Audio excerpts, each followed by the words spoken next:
Hey guys, well, I just want to take a quick second to tell you about something that I'm working on this summer. This summer, I'm going to be traveling to around 17 or 18 cities and 25 churches across the country with a girl that I interned with in Nashville last summer at a church there called Crosspoint. And when we were there, we talked a lot about where is the 20-something generation in the church across the country. They leave the church even after they've grown up, and we want to know why. So instead of just looking at a bunch of research and doing kind of a second-hand thing, we're going to be really hands-on with it. We're going to actually go to, like I said, around 25 churches or something like that and talk to them. What is working? Why are you guys getting the 20-something generation?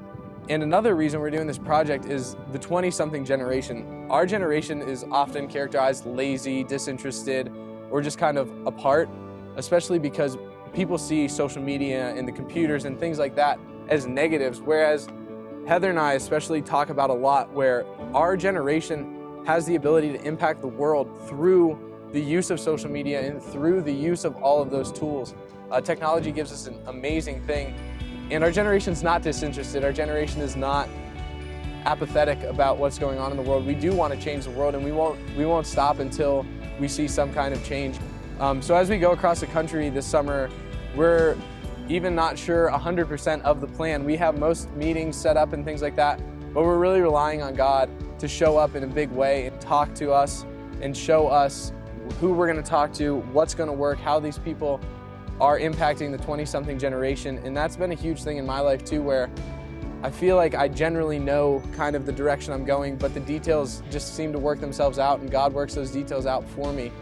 I think that a huge thing has been for me growing up in the church and growing up going to McLane.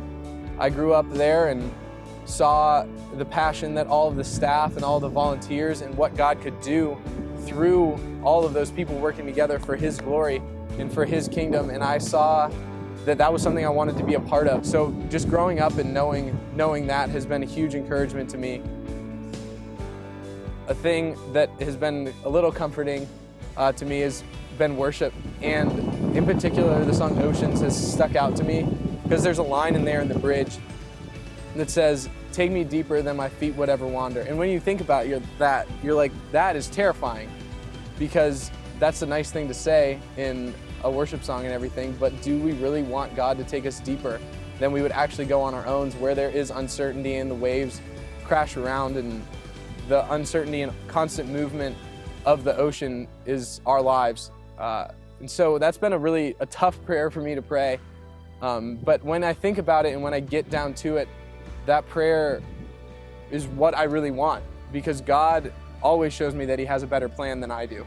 I think I have a great plan. I think I know what's going on, but every single time God says, no, I have something better in mind.